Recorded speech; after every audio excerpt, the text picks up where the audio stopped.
Start the regular school board meeting to order for April 18th at 7 p.m. Roll call, Mr. Cusick. Ms. McGowan. Present. Mr. Bellows. Present. Mr. Bullard. Here. Mrs. Harrington. Here. Ms. Keynes. Mr. Cormier. Mr. White. Mr. Pappas. Here. Mr. Cusumano. Here. Mr. Downs. Here. Mr. Camiri. Present. Ms. Allen. Here. Mrs. Stokes. Here. We have a quorum. And stand please for the Pledge of Allegiance. Pledge allegiance to the flag of the United States of America and to the republic for which it stands, one nation under God, indivisible, with liberty and justice for all. Motion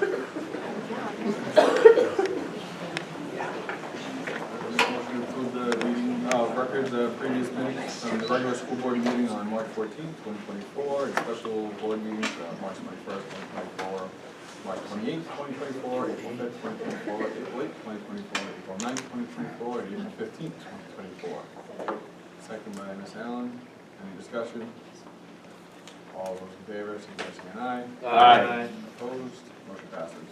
Third item is the superintendent's report.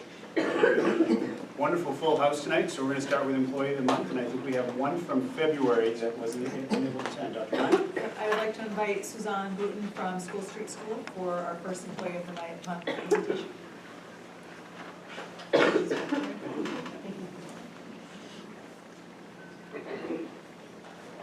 Ready at the podium? Here at the podium.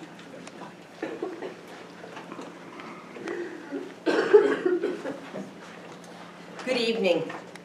We'd like to recognize tonight the Employee of the Month for February, Jennifer Libby, who is our building paraprofessional and librarian.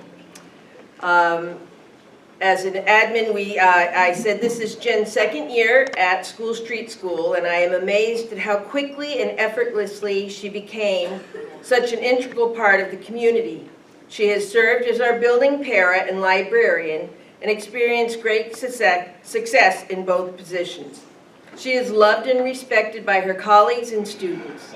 This year, she helped to train 3 different substitute teachers in grade 1, and then herself took over the teaching responsibilities of the teacher who was out on maternity leave. She has been invaluable to our small school. The first grade teacher who she works with, for the most part, Deb Lugo, said, "Jen has gone above and beyond this year at our school, and her flexibility has not gone unnoticed. She is always willing to lend a helping hand and jump into any position without hesitation. She covered a good portion of my maternity leave without question and did a fabulous job helping my kiddos grow." So we nominate Jennifer Libby.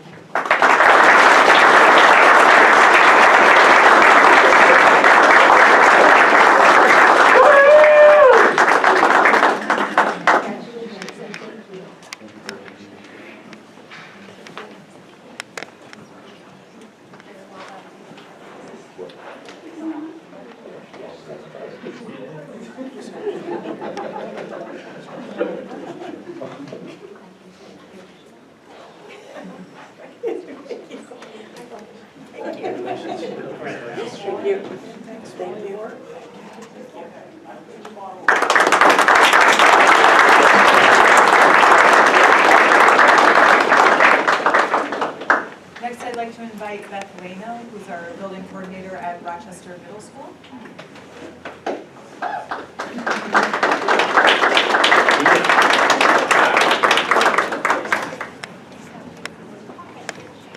Good evening. I have the pleasure of presenting Tina Litchfield, our special ed administrative assistant at the middle school. It's her second year in this position, and we could not be able to operate without her. She is the cog of everything that we do. Ryan Gilpatrick, our building principal, said Tina's a hardworking employee who shows up every day to do her job and does it well. She is a kind person who connects nicely with families, students, and colleagues. She's not afraid to speak up and advocate for her colleagues and herself, and I admire that. She has a tall task supporting, communicating, and facilitating many variables connected to the special ed department. She steps into that responsibility with a work ethic and dedication that is a great model for all her coworkers. Tina could have received this award each month this school year. Congrats, Tina.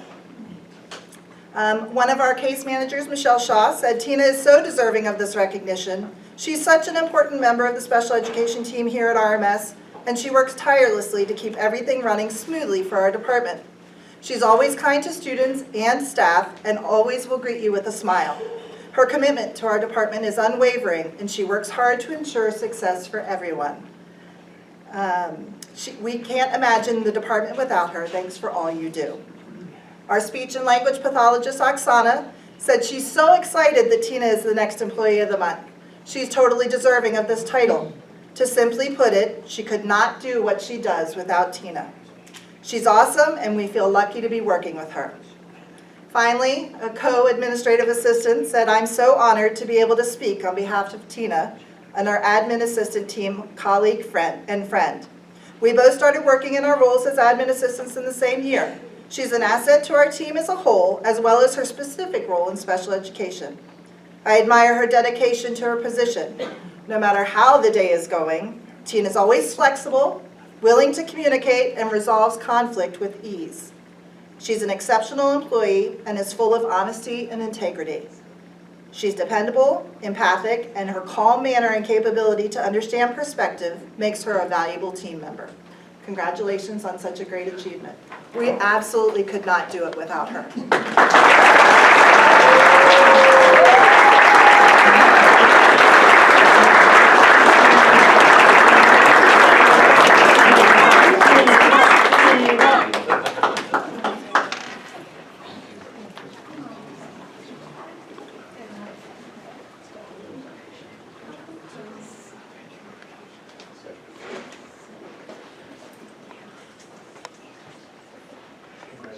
Thank you. It's pretty high praise. Thank you so much.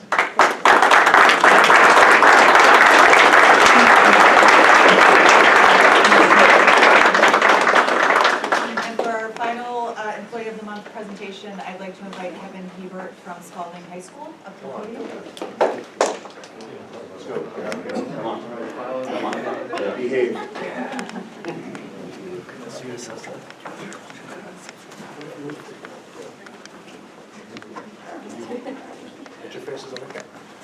Good evening. On behalf of the Spalding High School Athletic Department as well as the administrative team, we want to recognize our head hockey coach this evening, Coach Jamie Ferrillo. We also want to thank the numerous young men and women behind me, the players of the team, to be able to honor Coach Ferrillo. Coach Ferrillo has been coaching hockey at Spalding since 2016. As a graduate and former standout player, Jamie has given back to the program that he was such a big part of as a player. He was also a two-time state champion in those days when he played. This season was certainly a magical one that saw the Red Raiders lose 7 heartbreaking games by 1 goal. Spalding entered the tournament as the number 8 seed and made a Cinderella run to the state championship on March 9th. That run included wins over Somersworth in round 1 and overtime, who had previously beaten us twice in the regular season. Also, they upsetted the number 1 seed Merrimack Tomahawks 3-2 in double overtime on a penalty shot. Merrimack had also previously beaten the Red Raiders in the regular season. On to the semifinals in Concord, where they played their rivals, Dover High School, and won 3-1 in the semifinals in front of a capacity crowd. Even though the outcome of the championship game was not what everybody wanted, Spalding High School, the players, their coaching staff, and the city made everyone at that game so proud of the job that these young men and women and coaching staff had put forward. In front of a packed SNHU arena, it was certainly a day that will be not forgotten for a very long time. Coach Ferrillo's leadership and mentorship are such a vital part of this program and is a direct correlation to the success this year. Coach Ferrillo was also bestowed the 2023-2024 New Hampshire High School Hockey Coaches Association Coach of the Year as well. Coach Ferrillo, on behalf of everyone here tonight and the players, you have brought an amazing run and so much excitement. Coach, I want to congratulate you and your team.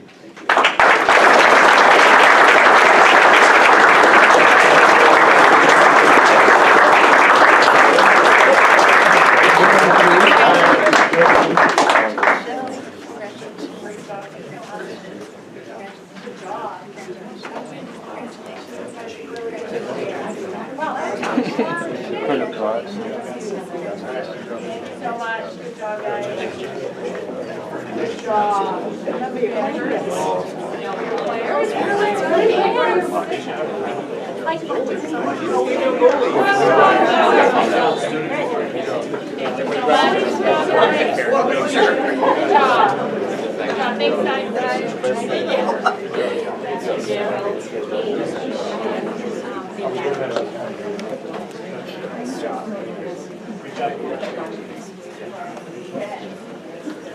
Okay,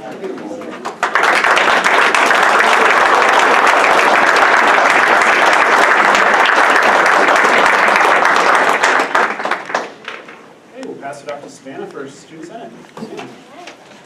All spring sports are officially in full swing. Both boys and girls tennis have had their first couple of matches. Girls tennis swept Concord 9-0 last Tuesday, and boys tennis is practicing hard for their upcoming matches. Varsity baseball won their first game against Manchester Memorial earlier last week, and softball won their first game as well, beating Bishop Girton 5-1.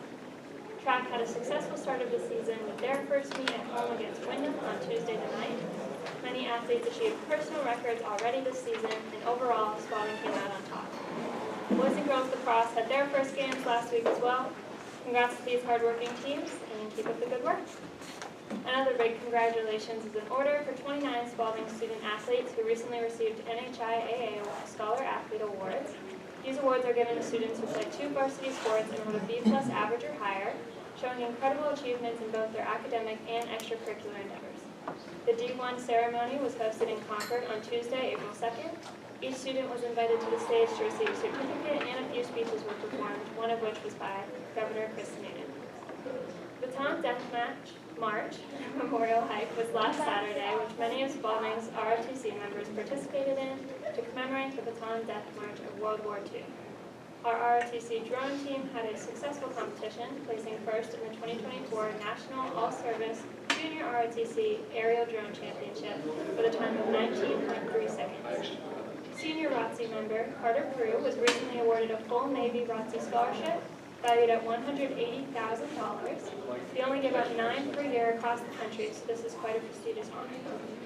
Additionally, Cadet Colonel Jackson Root was selected for the ROTC G100 scholarship.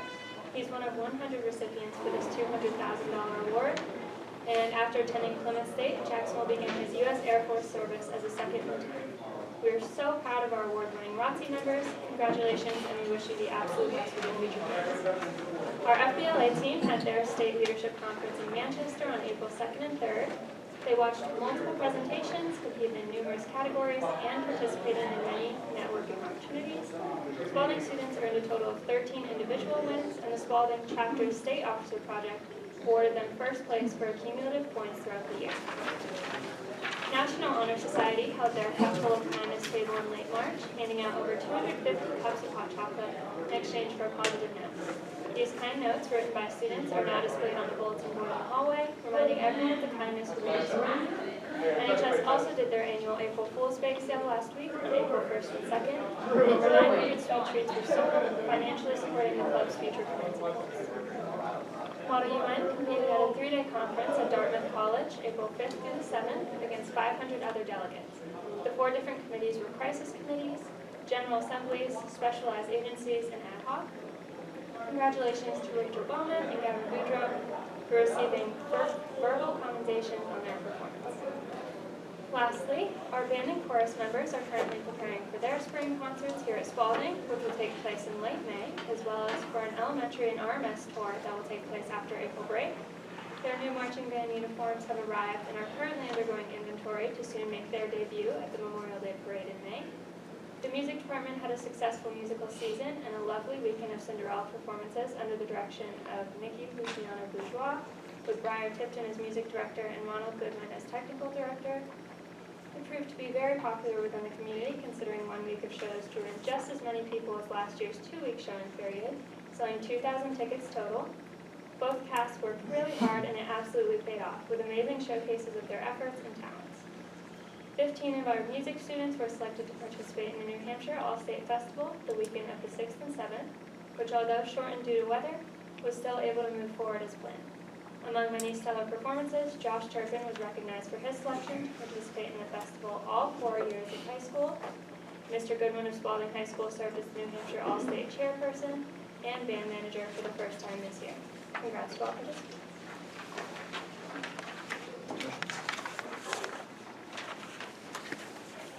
Thank you so much. Thank you. Did you have, Ms. Pappas, you have a question? Oh, okay. Thank you very much. So I just have a brief report. Big news, those of you that were on the JVC heard last night, attached to the packet that I presented to you tonight is the award, our first payment from the New Hampshire State Building Aid Grant. So in 15 days, we will be receiving $12,615,664.32, which is 80% of our building aid grant. I would like to at this time thank Mr. Toddy for his steadfast devotion and teamwork for the last, 2.5 years or so that we've been working on this project. Hundreds of hours of work. As you can see, there are 7 items that we had to complete in the last year, and much of that was with Mr. Toddy's support and guidance, so I just want to thank him for all his hard work. The remaining 20% will be at the completion of the project, and you can see also on the attachment that I've given the final items that will need to be submitted for the last $3 million as the school closes out the project.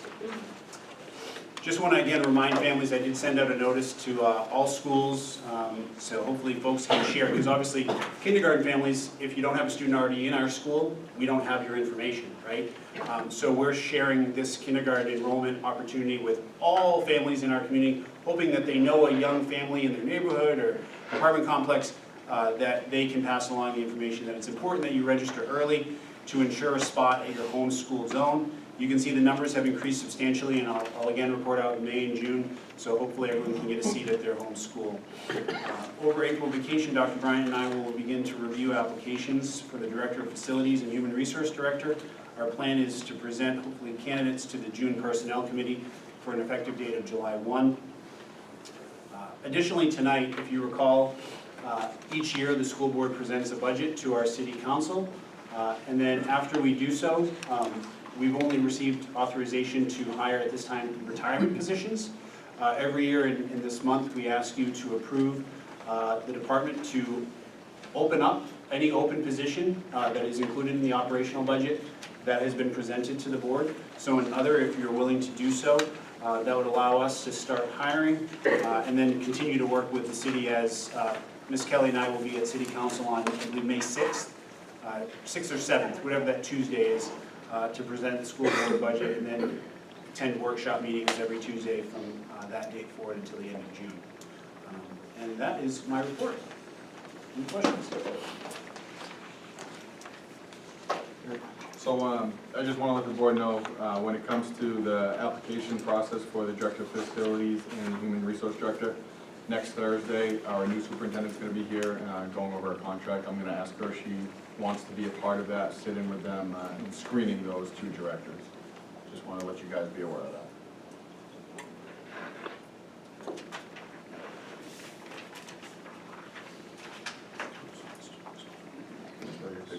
Oh, just about. Mr. Rapici, what's the deadline for families to register for kindergarten?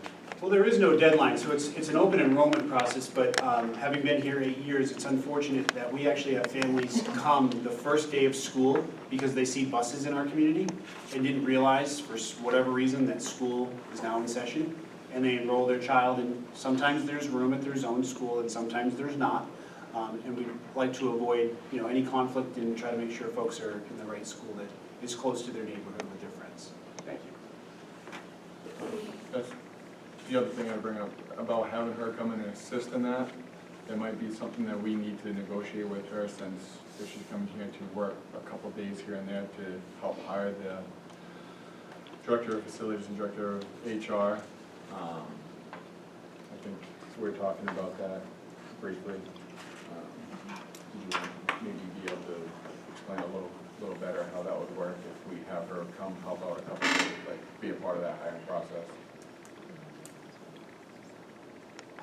Yeah, I think she's got some, non-public. there's some flexibility in Okay. her schedule, but. Yeah, this stuff we gotta go in non-public, and we'll just see on that. Okay. All right, next item is public comment. Anyone from the public wishing to address the board, please limit your comments to 5 minutes, and state your name and address, please. write it on here? If you don't mind. If you just did it about it.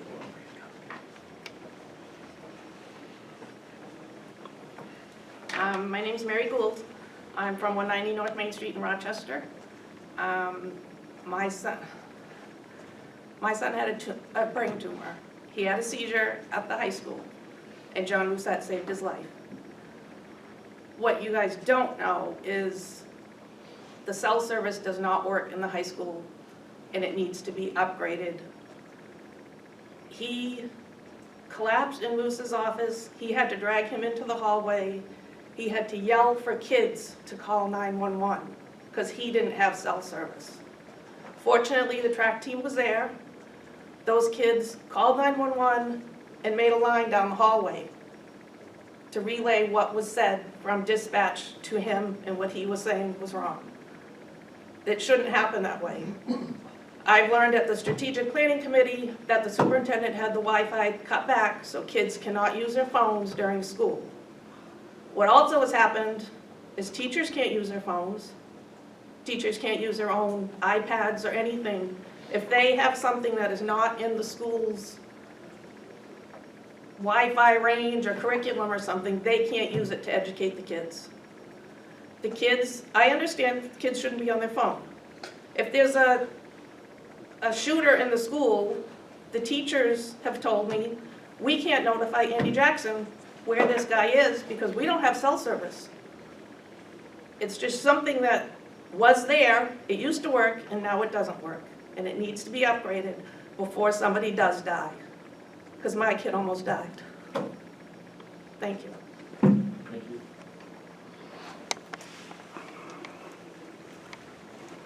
Anybody else from the public wishing to address the board? Seeing none, we'll move on to committee reports. Item 1 for committee building, Mr. Boyer. Thank you, Mr. Chair. The building committee met on April 11th at 7 p.m. We received our facilities update from Ms. Paterno and Mr. Toddy's summary of all work orders completed and created during his 10 years here at the school district.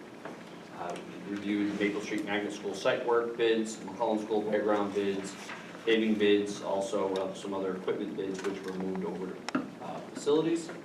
And the committee thanked Mr. Toddy for his years of service as he was with us. Thank you, Mr. Boyer. Next item is instruction. Mrs. Keenan, We have nothing to report, so, nothing to report. nothing to report. All We right. haven't had any, you've been so busy finding new superintendent here, that we haven't had a chance to meet. But Well, I thank you. guess we're going to have a nice filled meeting on Thursday, next Thursday then. Next item is the personnel committee. Mr. Canary. Thank you. We have several items, action items. We'll start out with the first one. The committee recommends and I so move the board not RIF the identified positions that were identified in the budget. Second.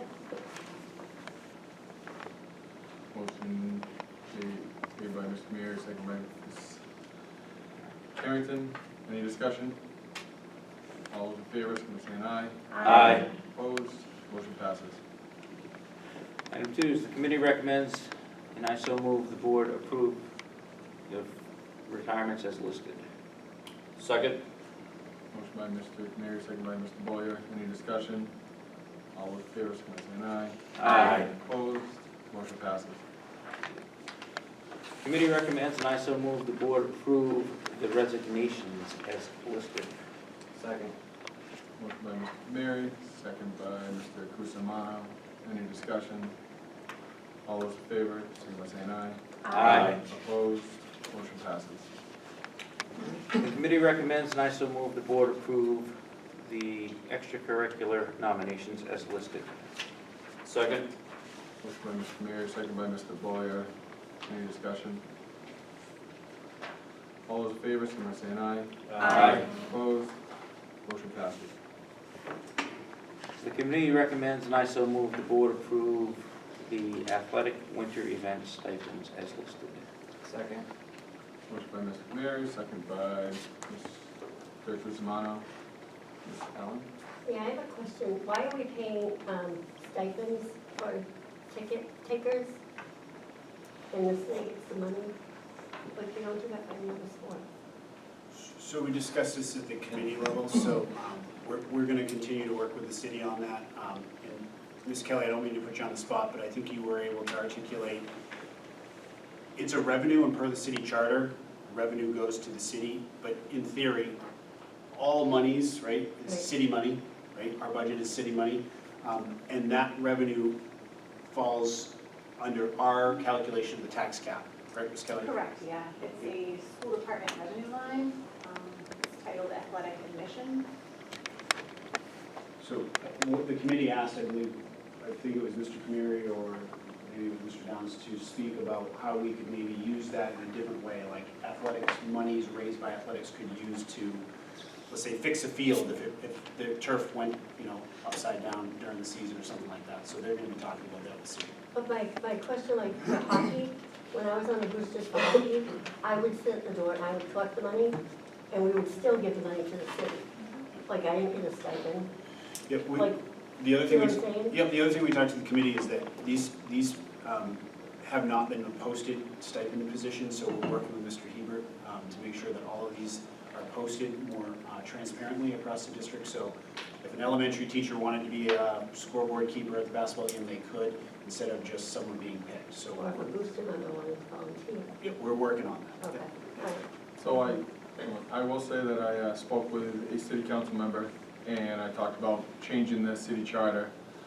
So I plan on, I've already spoke with Colin Allison, getting a bunch of the numbers for the past few years, how much money we've come in at the door.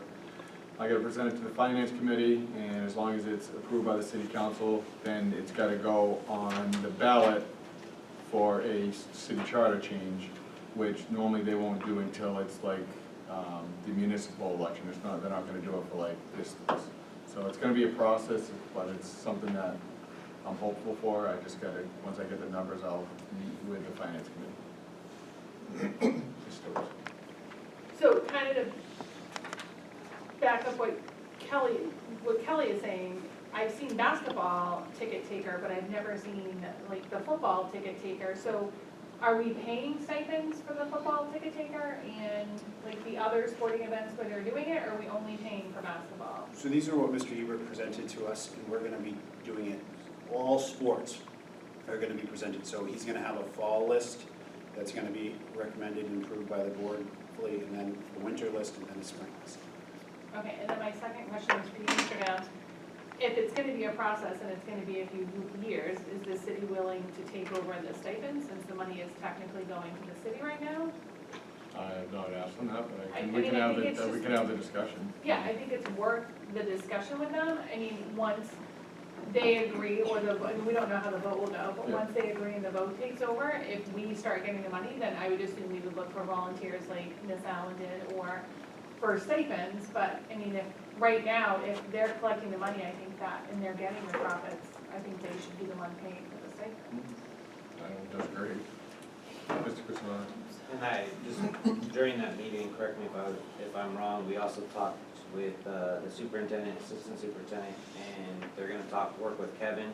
There will no longer be any positions. If we can't do basketball scorekeeper, and we can't do scorekeeper for every sport, then we're not gonna do stipends for any of them.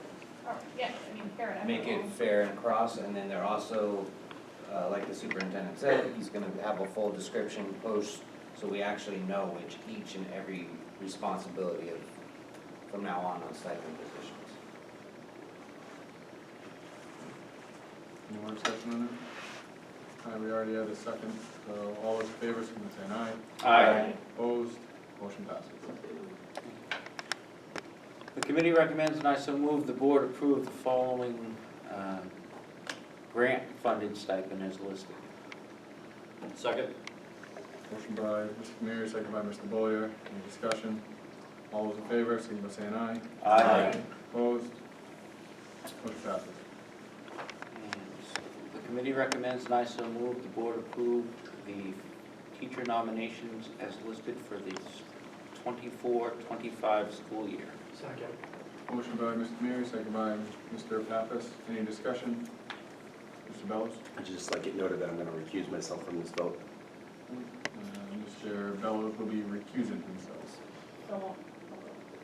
Sorry. Any more discussion? All right, all those in favor, signify by saying aye. Aye. Opposed? Motion passes. The committee recommends, and I so move, the board approve the following administrator nominations as listed for the 24-25 school year. Second. So, motion by Mr. Boyer, motion by Mayor, second by Mr. Boyer. Any discussion? I will sustain from this vote. Mr. Kusumano will be sustaining from this. Abstaining. Abstaining from the vote. All those in favor, signify by saying aye. Aye. Opposed? Motion passes. Committee recommends, and I so move, the board approve the following ROTC nominations for the 24-25 school year as listed. Second. Motion by Mr. Berry, second by Mr. Pappas. Any discussion? All those in favor, signify by saying aye. Aye. Opposed? Motion passes. And that pretty much, we want to go over the. No, we're gonna do that under other. Okay. Oh, yeah, that's it. Okay. All right, that will conclude the personnel report. Alrighty, next item is special services. Mrs. Stokes. Thank you very much. Special services met on March 21st. The only thing that was discussed was the special services budget review. It was passed and sent to the finance committee. The only difference was that we included $17,250 for the athletic department as an increase. So that was all that happened. Alright, any questions for Mrs. Stokes? Alright, we'll move on to finance. So, quite a few items under finance. Here we go. So the committee recommends, and I still move, the board approve the Omaha Technologies LLC bid of $136,954.05 for the switching equipment. Second. Second by Mr. Cusimano. Any discussion? All those in favor? Aye. Opposed? Motion passes. Committee recommends the board accept the donation from Boise, Cascade, and Ricci Lumber valued at $2,700. Second. Who's second? Second by Mr. Kamari. Any discussion? All those in favor, signify by saying aye. Aye. Opposed? Motion passes. The committee recommends the board accept the donation from Propane Education and Research Council for $5,000. So moved. So moved by Mrs. Harrington. Second. Second by Mr. Kamari. All those in favor? Discussion? All in favor, saying aye. Aye. Opposed? Motion passes. Committee recommends the board request the city council deposit $1 million or up to 50% of this year's surplus to the school buildings capital reserve fund. So moved. Second. Moved by Ms. Harrington. Second by Mr. Kamari. Any discussion? All those in favor, signify by saying aye. Aye. Opposed, motion passes. Now, the committee recommends the board authorize the superintendent to spend up to $300,000 throughout the district as needed. So moved. Second. Moved by Ms. Harrington, second by Ms. Kamari. Mrs. Stokes? I wasn't there. Could you give a little bit of a explanation on that? So what was I'll let Kyle elaborate a little more on the surplus that we had. So Mrs. Kelly discussed the surplus, and I believe it was Ms. McGowan started talking about some of the needs that were presented. The board directed, made a motion to look at some of the things that could be purchased this year instead of purchasing next year. So if the board so moves tonight, Ms. Kelly and I will start having conversations tomorrow with the principals. Again, this is money that would need to be spent on items that could be acquired prior to June 30th. So that's what we discussed. Follow up. Will we be getting a list of what was spent? Yep. Okay, thank you. Mr. Kusumano? And that's, that will include all programs, special services, reach, stuff, Facilities. yeah, facilities, everything. There's no more discussion? All those in favor? Aye. Opposed? Motion passes. Committee recommends the board approve the bid for MS site work from the McBuild LLC in the amount of $217,000. Second. Second by Mr. Bollier. Any discussion? All those in favor, signify by saying aye. Aye. Opposed? Motion passes. Committee recommends the board approve the bid for McClellan's playground equipment from Playcore in the amount of $160,080.99 from the current budget with approval for an additional $40,000 pending approval of the FY25 CIP budget. So moved. Second by Ms. Harrington, second by Mr. Kamari. All those in favor, signify by saying, discussion. All in favor, signify by saying aye. Aye. Opposed? Motion passes. Committee recommends the board approve the bid for RMS paving from R&D Paving in the amount of $174,850 pending approval of the FY25 CIP budget. So moved. So moved by Ms. Harrington, second by Mr. Kamari. Any discussion? All those in favor, signify by saying aye. Aye. Opposed? Motion passes. Committee recommends the board approve the bid for a one-ton truck for Capone Ford in the amount of $58,025. So moved. So moved by Ms. Harrington. Second. Second by Ms. Stokes. Any discussion? All those in favor, signify by saying aye. Aye. Opposed? Motion passes. Committee recommends the board approve the bid for a cargo body truck from Bill Doobie in the amount of $56,847. So moved. So moved by Ms. Harrington, second by Mr. Kamari. Any discussion? All in favor, signify by saying aye. Aye. Opposed? Motion passes. Committee recommends the board approve the bid for a zero-turn mower from MTE Equipment Solutions Incorporated in the amount of $17,425.54. So moved. So Second. moved by Ms. Harrington, second by Mr. Bollier. Discussion? Oh, I'm sorry, Karen. We sound so much alike. Oh. But you came out of the blue. Any discussion? All those in favor, signify by saying aye. Aye. Opposed? Motion passes. Committee recommends the board approve to decrease the FY25 cash CIP by $230,000 from paving, one-ton truck and zero-turn mower savings to be used towards salary and benefits. So moved.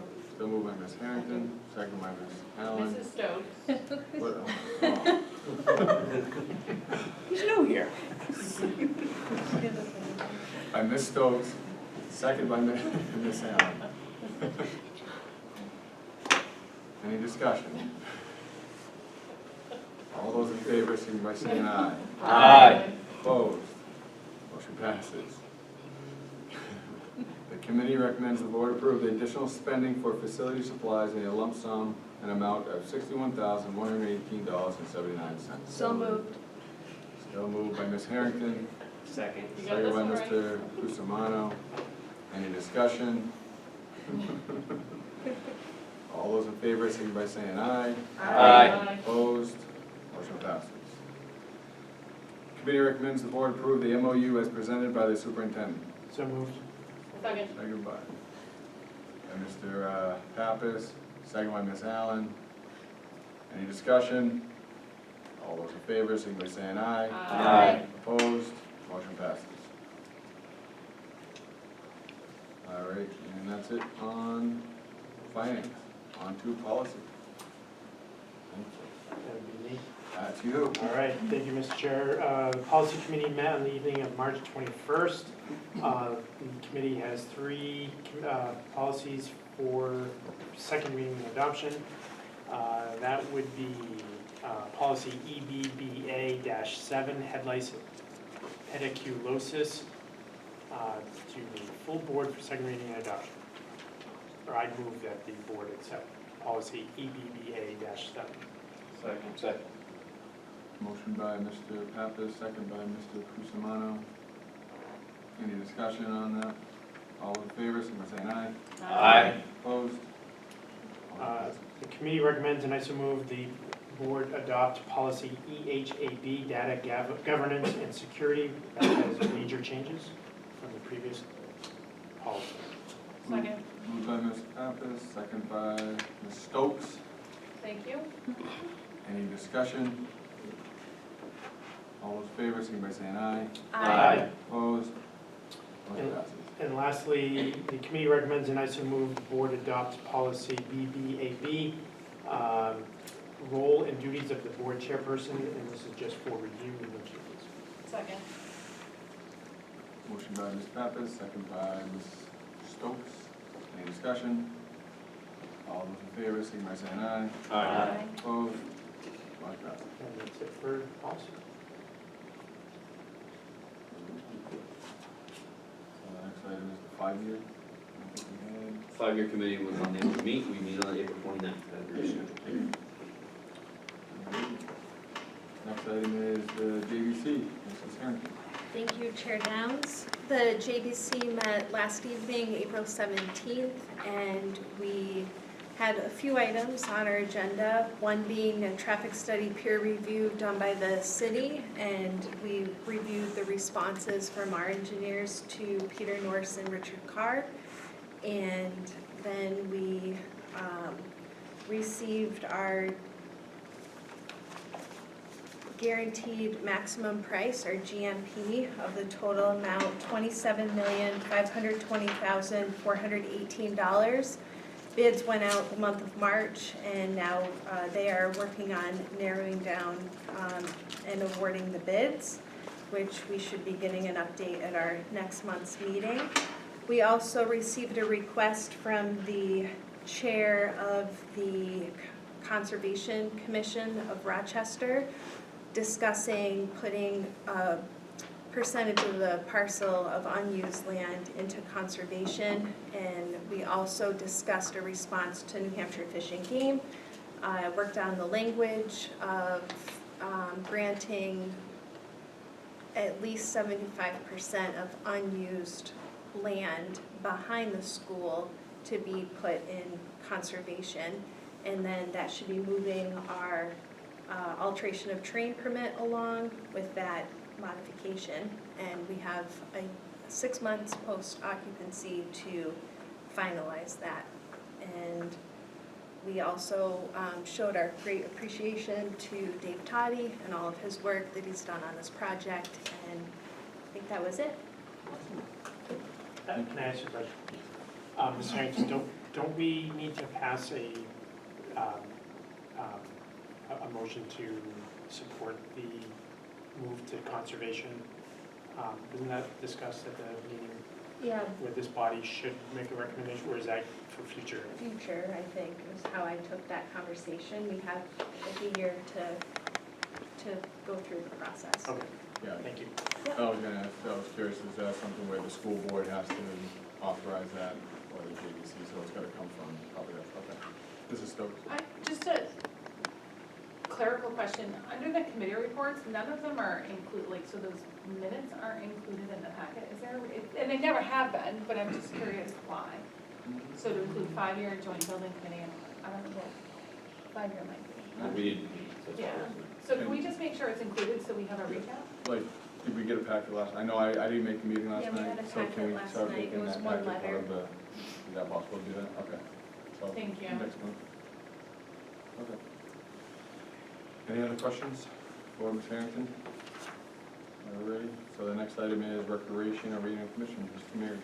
Thank you. Our last meeting did get canceled, but I do have a couple of highlights I'd like to pass along from the Recreation Department. So Nancy Loud School, people may have heard, the city is going to be voting to, on the demolition, I believe, of the school itself. City councils be taking that up at their next meeting. But on the rec side of things, the East Rochester pool will be open. The playground, the small shade hut, and about half of the field will be blocked off with construction fence though. So those will be no access areas, just putting that out there to the public. Please respect the boundaries of the fencing or however they're taped off. This coming Saturday, 4/20, is cleanup day for the city. Rec staff members will be meeting at the entrance of Hanson Pines to do a trash cleanup at 10 a.m. Anyone is welcome to join, and it doesn't have to be an organized thing, or get out there and clean up a little bit of your neighborhood. And there is a master plan art contest. I'll direct you to the Recreation Department website. They're hosting an art contest to gain insight for our master plan. So, with that, we do have a meeting scheduled for May 13th.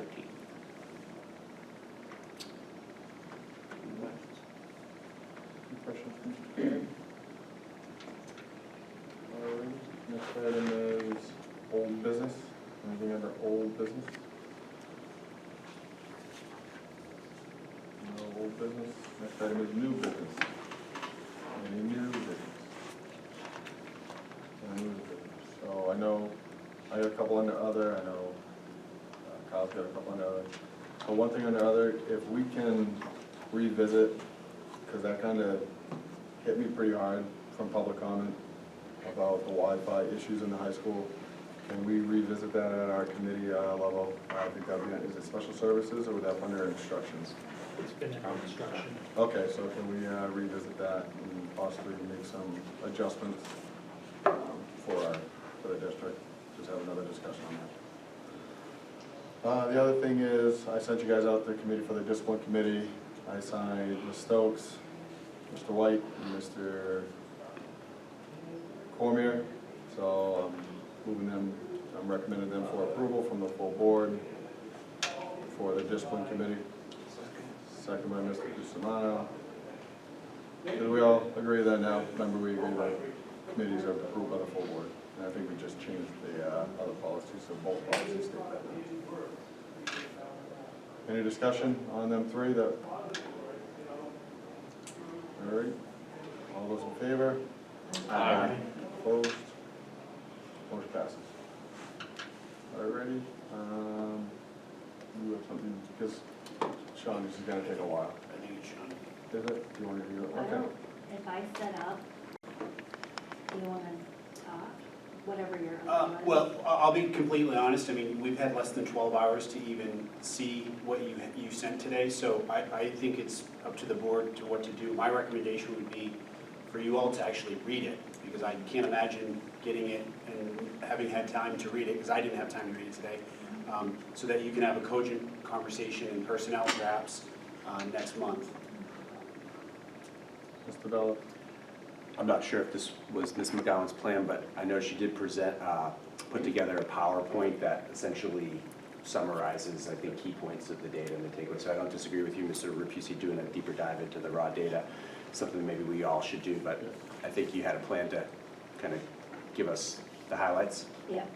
Yeah, so that's what she's been working on pretty intensely. So yeah, the raw data is something for us to dig in on our own time.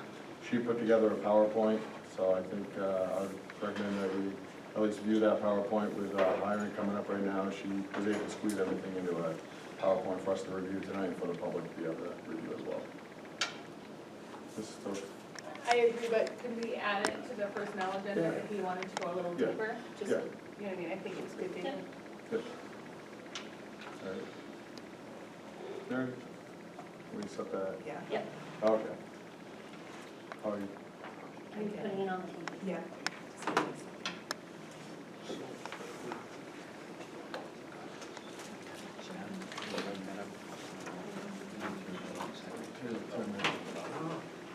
Sean, I just want to make sure, did you send two different documents?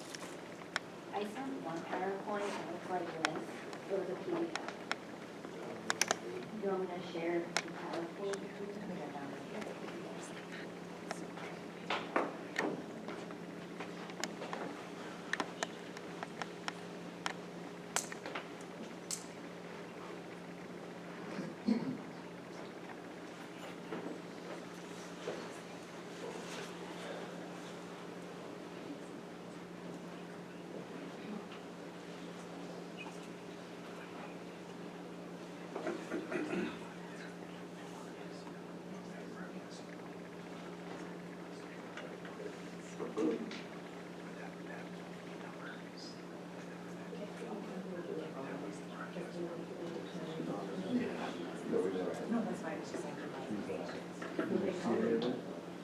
that was it. She just worked next year, so it was kind of one person. That's her specialty, but she likes it.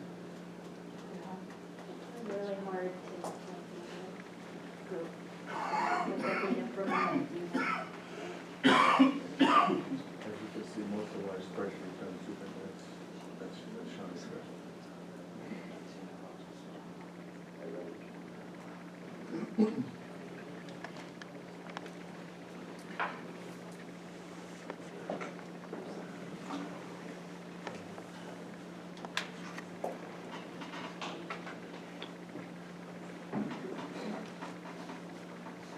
All right, so this was the survey that we had approved to give out from March 15th to April 1st.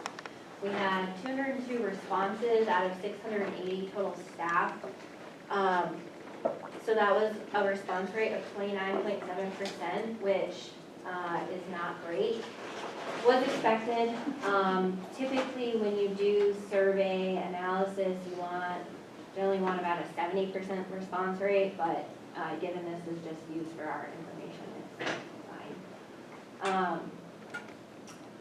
I used a program called In Vivo to analyze it, so I literally went line by line out of 1,800 pieces of data, like responses, so it was everything that anybody wrote got read. We had about half teachers responding, which was nice, and then, or a little more because special ed had its own category. The rest were various departments around the district, so everybody through the district had a chance to respond. There were 10 questions that were asked. 2 of the 10 questions were teacher-only questions. When I did the analysis, I combined, because they were kind of similar with other questions, I combined them, so you'll see what I'm talking about in a minute.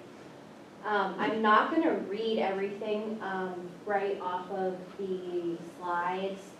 You guys all have a copy of it, so you can go and read it. I'm just going to kind of tell you the general takeaways. You want to go down to slide 4. So we only had 7 administrators respond, so I just kind of lumped all the grade levels together with that. Their biggest resource is needing staff, and having a higher salary would help get more staff. And then they had some other really nice ideas for like increasing pay for summer school and more robust PD, district health classes, etc. So they had some nice ideas for that. On slide 5, it just shows the teachers. We had 122 out of 396 teachers respond, so 30% response rate, with elementary responding the most at 46, and then high school was 36 and the middle school was 19. In that graph, you don't see the SPED teachers, so that's why those numbers do not add up to 122. All right, so the elementary teachers, we had the 46 responses. Again, I'm not going to read you slides 5, 6, 7, 8, 9, 10. We'll go to slide 11. Those are all like the consistent things they were saying about like what resources they need in the classroom, what barriers they're facing, how do we help keep a positive culture, their ideas for retaining and recruiting teachers. I asked everybody what their current level of work-related stress was on a 1 through 5 scale. So 4s and 5s were the highest for elementary teachers, with just needing more support being kind of the big thing, and more PD and relevant PD was the next biggest thing. On slide 12, I generalized, I looked at everything they had said from the questions, and I generalized just the takeaways of this is what this population group is saying. So the elementary teachers want more overall support from administration. This includes trust that they know what they're doing, ample training and expertise to do their jobs well. They need more staff, especially pairs and substitutes. We all know that. That's an issue. They say salary increases would be beneficial, clear and consistent communication, clear and consistent behavior consequences and expectations, more opportunities for social emotional learning, and re-looking at the current curriculum and maybe revising or revamping to allow a little more flexibility. Those are the major things that they were saying would help with their work stress and recruiting, retaining, and allowing more success within the classroom. Questions on elementary? Okay. Middle school teachers, we had 19 responses. I'm gonna skip down to slide 18, just so you guys can see what they said for work-related stress. Again, 4s and 5s were the biggest for them, with their workload being the most stressful thing, so having too much on their plates and not having enough staff, they're constantly being pulled, is what they were saying. And then accountability is a big thing, so having consequences for behavior and student apathy. The key takeaways for middle school teachers: increased salaries would be beneficial, basic supplies, and a lot of people mentioned pencils. They really want to keep IXL. They made that abundantly clear. A lot of people wrote that in capitals. Extra Chromebooks and chargers would help. They just need more staff all around. A lot of teachers were talking about how now they're down to 3 teams per grade level, so maybe seeing how that could be fixed because it's a large classes, especially if the staff member is out. Student apathy is a huge concern. I think most everyone said that. Clear and consistent behavior consequences and expectations, support from administration with behaviors, and bringing back the supportive community that was there at one point in time. That is what overall they had said would be beneficial for them. Questions on that part?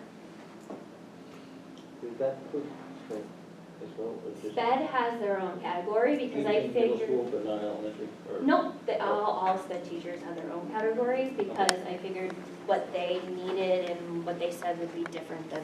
So I guess my question is, they're not included in 19? Correct. Okay. I have a question. Yeah. Did they add anything about the Chromebooks? Because I thought everybody had a Chromebook and a charger. Yep, everybody does, but there's a large amount of Chromebooks that are broken, and the high school also mentioned this as well, or students forget their Chromebooks, so having a couple extra Chromebooks for students to use if theirs is broken or they forgot it, especially chargers were the big thing, that would be beneficial.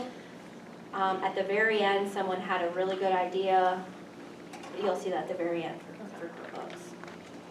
All right, high school teachers, there were 36 responses there, and we will skip to slide 25.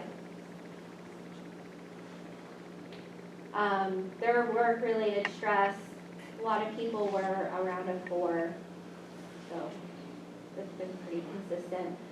They said their workload was the biggest thing.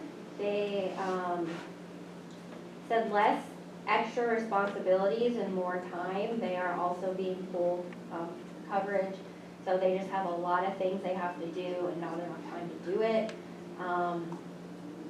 They also mentioned a lot of them mentioned time without new initiatives, like district-wide new initiatives, and then less meetings. I did want to, there were a lot of really good positive things, so the next slide says that. So The high school is interesting to look at. Their responses were very different than the elementary and middle levels. So I just wanted to pull some of the positives that were said from high school teachers. I felt like, you know, this really shows how administration is doing a good job with the amount of positive things that were said. They feel supported by their administration team and that there's a positive culture within the administration team. And they're supportive, and you know, they recognize that they're doing what they can with the limited staff. Staffing was like a big thing for them. So I wanted to put in some of the positive things. These are quotes from what people said. On the next slide is the key takeaway. The biggest thing they said was to improve the Wi-Fi. That had the most responses, and I think most everybody said that. They also said ensuring 30-minute uninterrupted from students' lunches.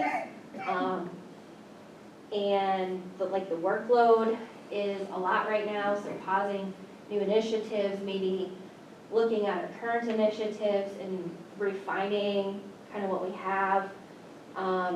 More teacher trying to get things done and looking at PD and kind of revamping it and you know, adding things that would really help in their specific content areas. Student accountability for behavior, increasing the salary. A lot of high school teachers talked about the competencies and how maybe revisiting them and revamping them would be beneficial. That might help, or sorry, I'm jumping ahead. Counting formatives at the middle school might help with some student apathy, as well as their suggestion. Student accountability for late work and deadlines. A lot of teachers also mentioned the cell phone policy and making sure it's consistent and how big of an issue it is. Someone had mentioned yonder phone pouches as a possibility. So the cell phone and the Wi-Fi were like the two big things, and then more staff.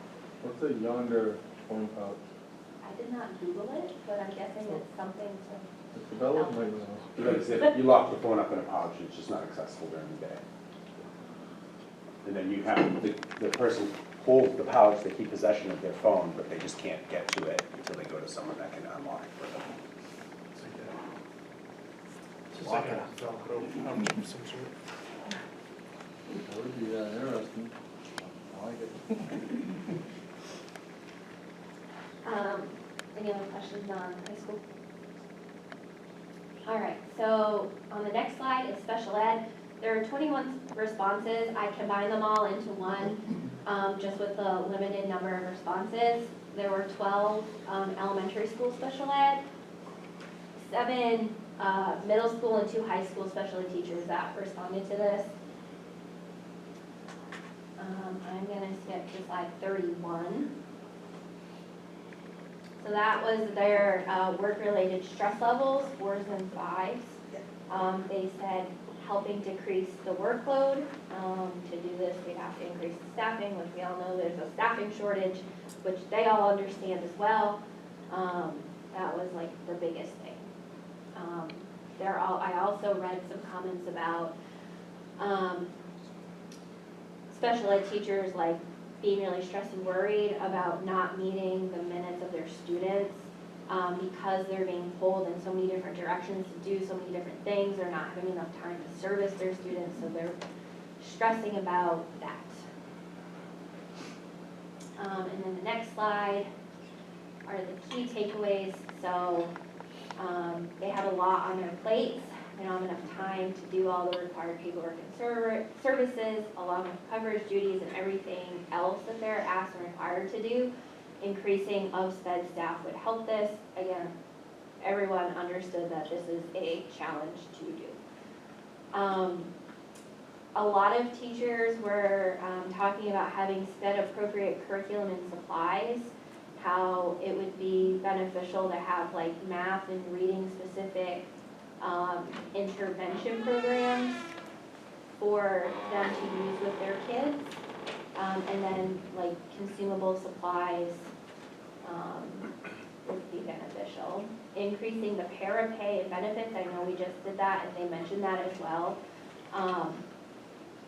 But they mentioned that again. More effective behavioral interventions and then SPED-specific trainings for PD was also mentioned. Questions on special ed?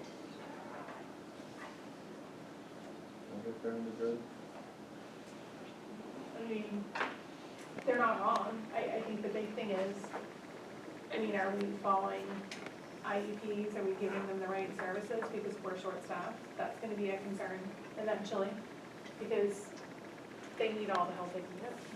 I know, and I know they're concerned because they've talked about that.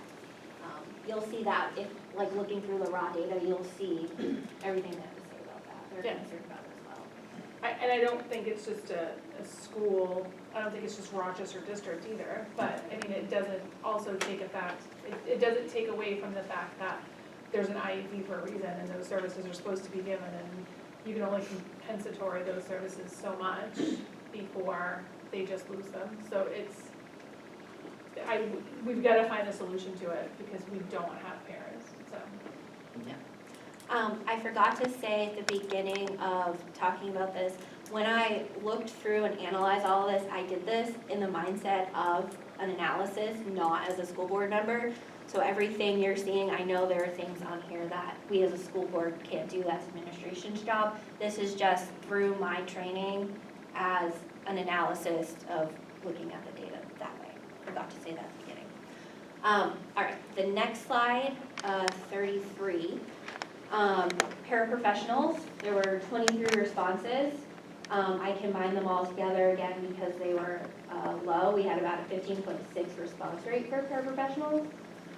15 elementary, 3 middle school, and 5 high school responded. And then I'll go to slide 36 with their stress. So they were varied across their stress levels. Their biggest thing was increasing support and confidence within themselves and from administration and teachers. Addressing student behavior issues, which also creates the feeling of an unsafe environment was brought up a lot. And then decreasing the workload, so they're stressed about getting all the paperwork done and meeting the needs of their students when they're being pulled for coverage in other areas. And they also mentioned a lot about some days not getting their breaks because they're just pulled in so many different areas. But they also understand that there's a shortage. No one disagrees about that. Everyone seemed to understand that. On the next slide were the key takeaways for paras. So they want to feel valued, respected, and involved from all stakeholders across the district. Increased communication with them. They talked about how they're kept out of the loop for certain things, a lot of things. They have ideas with students sometimes, but they're not part of team meetings most of the time because they're doing coverage and helping students. So just more communication.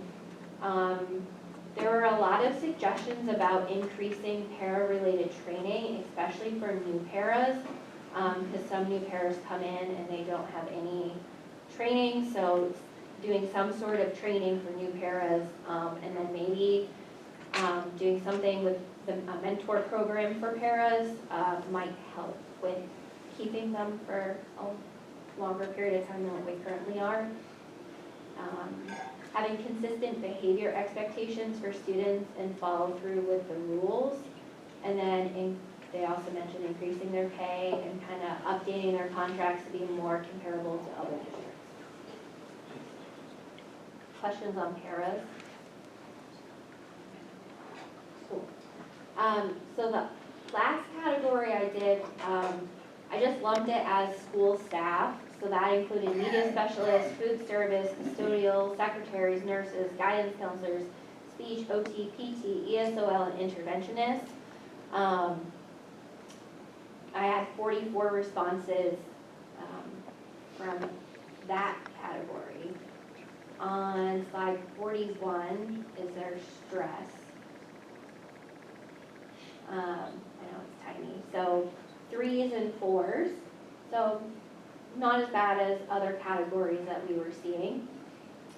On slide 42, some of them again wrote some really nice positive things, so I wanted to add that in here as well.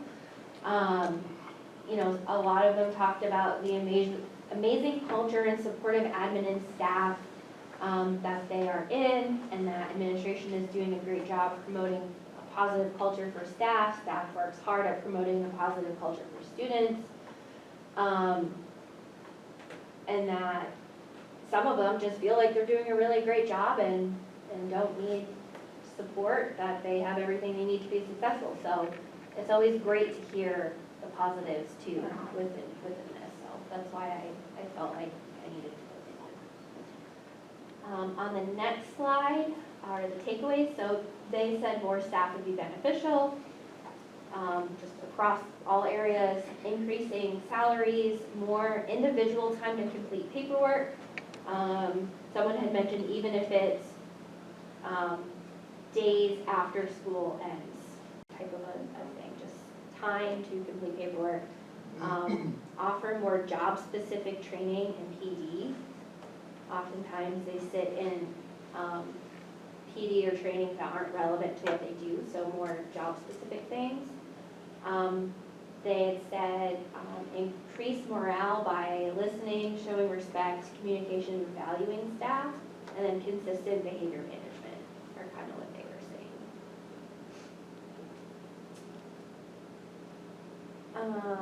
All right, the next slide, I gave one more opportunity at the end of the survey to do final thoughts. So many of the same themes about salary, staffing, behavior. I didn't bring up attendance talking, but there were a lot of people talking about making the attendance policy more robust, and then supplies, general mental health, well-being, all that came up in final thoughts. So I didn't go through and organize all of that again since it had been represented elsewhere through the survey. But there were many staff who appreciated this survey, so I wanted to put that appreciation in. So that is 44. So they thanked us for sending this out, that it's the first time, someone said this is the first time in 7 years I've been asked my opinion. Thank you for trying to solve the problem. Appreciating that we did this. A couple of people had mentioned, hopefully this can be shared, like the results of the survey can be shared with them, so they can see what others have said. So they were really appreciative of having us ask them for their voice and opinion. So I wanted to share. The next slide, 45, I just did a quick whole group, how would you rate your work-related stress? So from all the respondents, this is what the stress looks like. So 4s, grade 38, 4 at 81, and 5 at 54. So pretty stressed. So then I looked at, on the next slide, everything, and again, looking at it from an analysis, not as a school board member, the recommendations as a whole based on what all the stakeholders that responded to this survey. So they talked about increasing salaries during next negotiations, maybe increasing the substitute pay, increasing budgets for schools and classrooms for needed supplies and consumables, increasing summer school and tutoring pay, that might incentivize more people to do that, creating and maintaining a positive work environment, so respect, communication, appreciation, and value. Try to hire more staff, especially in the SPED department. Promote the positives happening in the district, celebrating school milestones and achievements. So a lot of people were talking about, recommending to do that. provide meaningful and useful PD, but balance that with individual time given to teachers. Revisit competencies and potentially revamp, add flexibility to the curriculum, and then add more SPED curriculum. Consistent behavior support and consequences. I know the mentorship program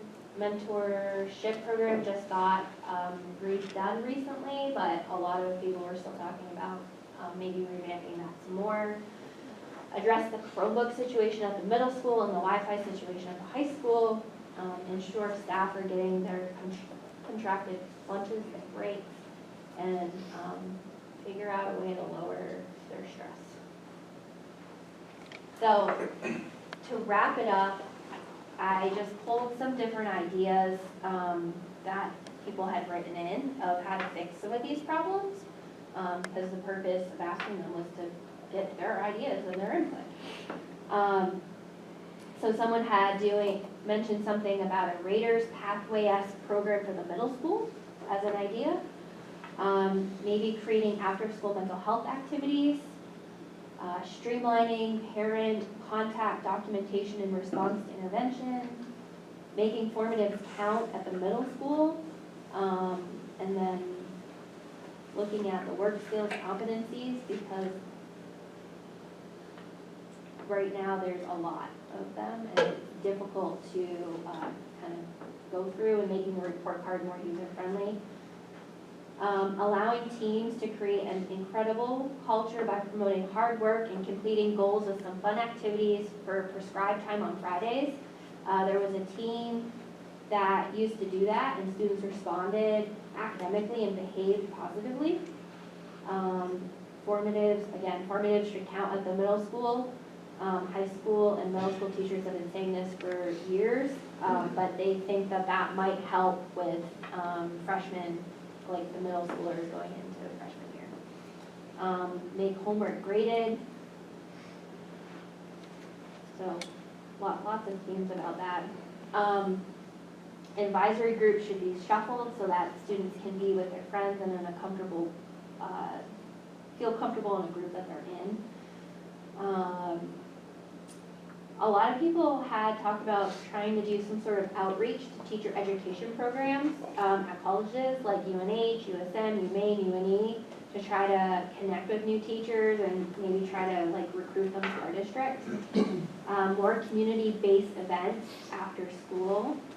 Someone had suggested creating a policy on case management caseload caps for SPED and related service providers. ESL professional development workshops during PD days would be extremely beneficial for staff and admin to educate themselves on how to work with ELs in their general ed classrooms and schools. And then the last one also talks about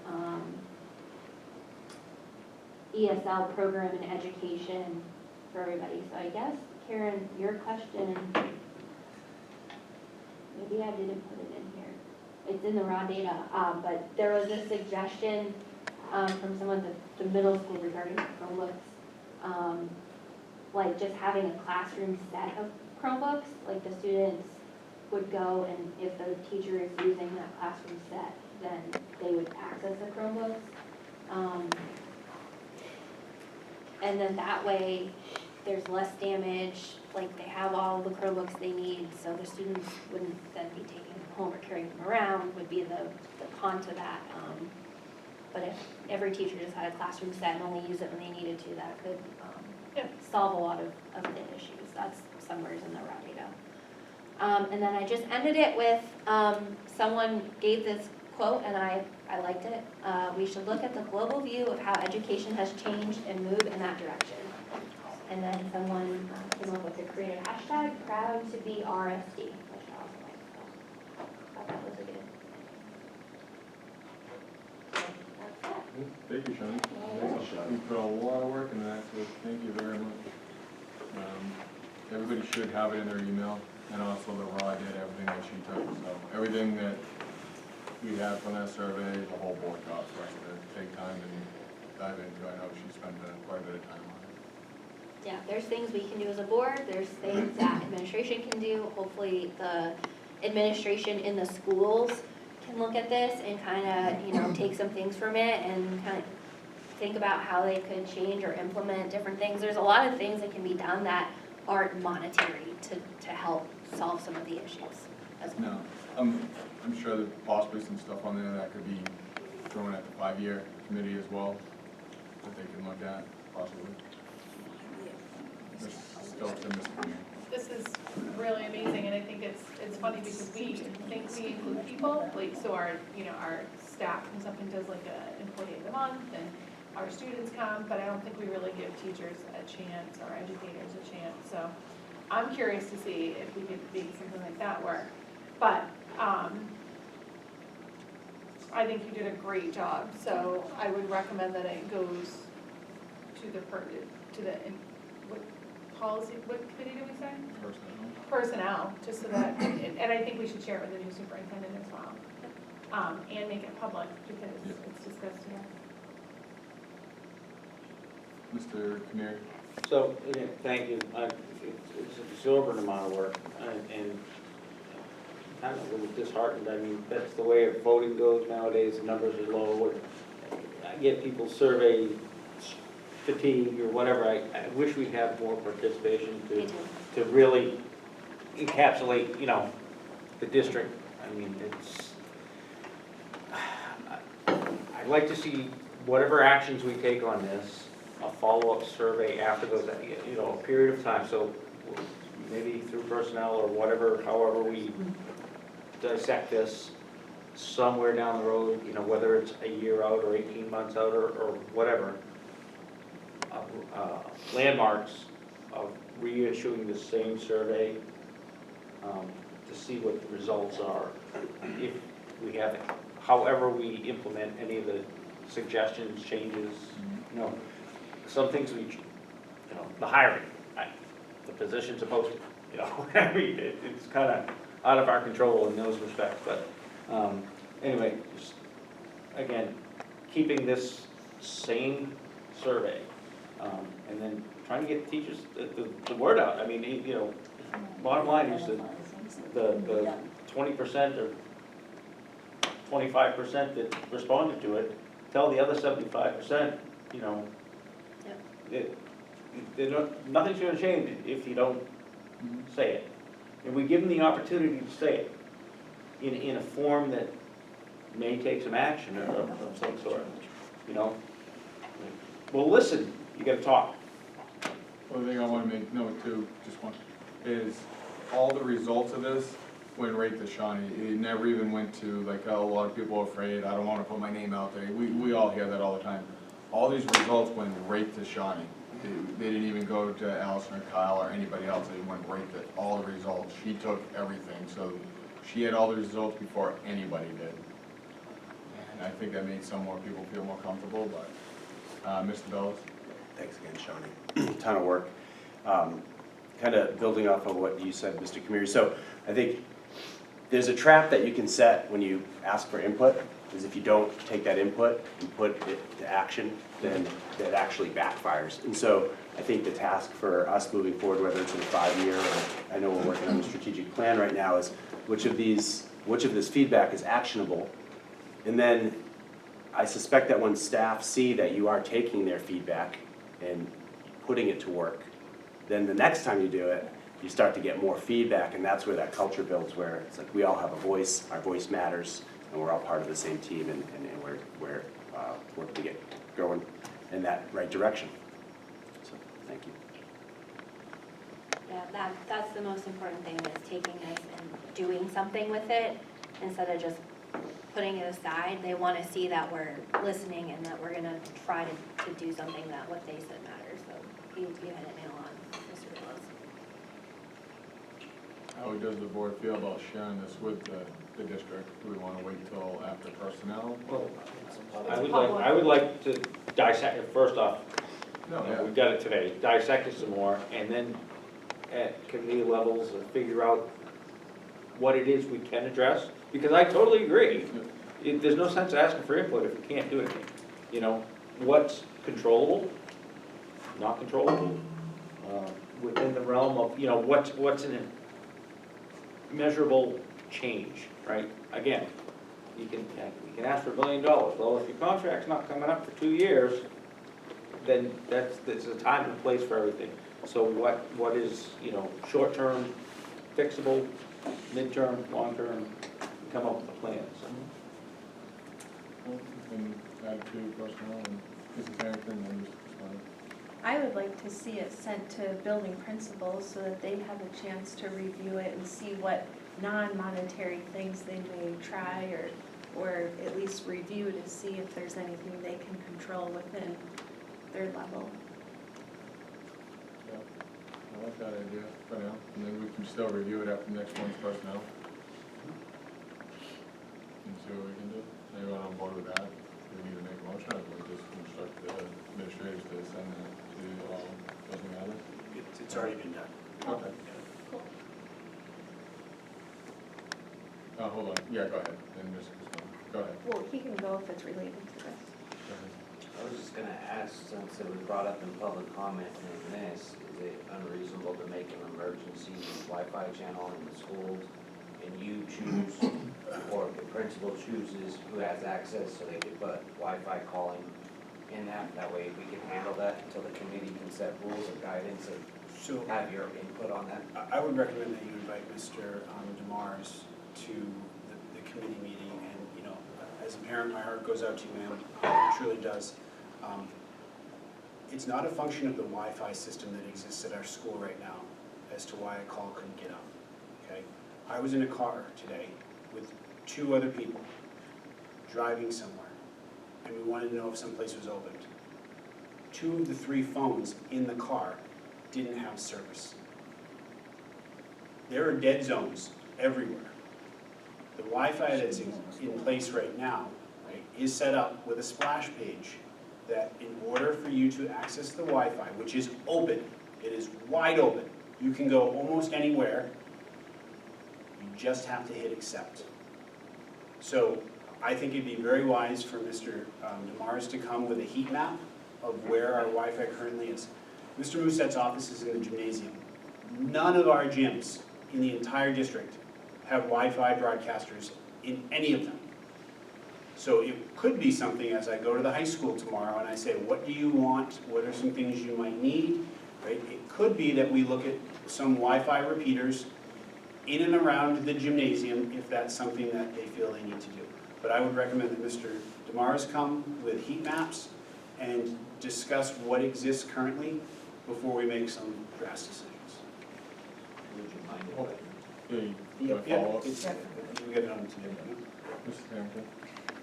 I'd like to make a motion to allow our schools to hire all open positions for the 2024-2025 school year. Alright, so you got that, second by Ms. Allen. I know that was the other item on the Any discussion, no? All those in favor, so you're saying aye? Aye. Opposed? Okay. Back to the whole thing, is there a way that we can ensure, and I don't know the question, but is there a way to make sure that John Rousset has a phone that works in the gym or any, so that way if he does have to call 911, that he's able to make that call? Because I think that's a huge concern because he is our athletic director, he does work in the gym primarily. Is there a way to give him anything that if he needs to access emergency services, he has the ability no matter where he is? We'll review that. Okay. I think that to me would be first and I know, I think it was last year, we restricted the Wi-Fi in some capacity, so I think that's something that we can discuss again next week. Which, Yeah. just to respond to that, I agree with that, but in the meantime, if there's a way that we can make sure that our athletic director has an opportunity to be able to access any emergency services, I would think that would be immediately. Mrs. Harrington? I mean, maybe could he have a walkie-talkie that admin have, or Something, does our SRO carry a school walkie-talkie? But there's no We'll fields there. evaluate the whole system. Anything else for the survey, or anything else left in the other? Alrighty.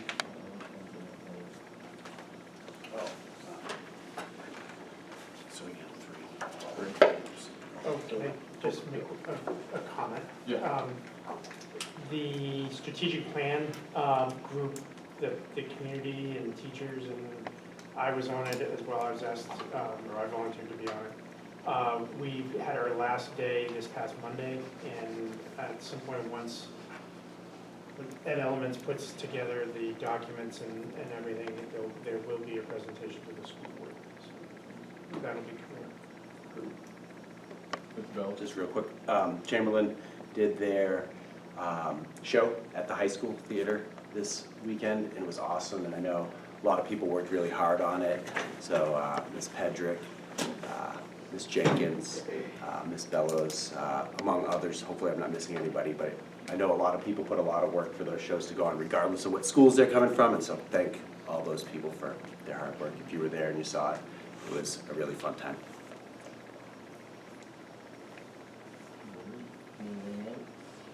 Alrighty, I'm gonna make a motion for us to enter into non-public under 91-A, 7.3, 2, B. Mrs. Stokes? Yes. Ms. Allen? Make a motion to. Hold on, he's good. I'm waiting. He's on. Make a motion to seal the minutes. Motion to seal the minutes by Mr. Milano, second by Ms. Allen, all those in favor? Aye. Opposed? Nay. I make a motion to adjourn. Second. Motion by Ms. Allen, second by Ms. Stokes, all those in favor? Aye. Opposed? Motion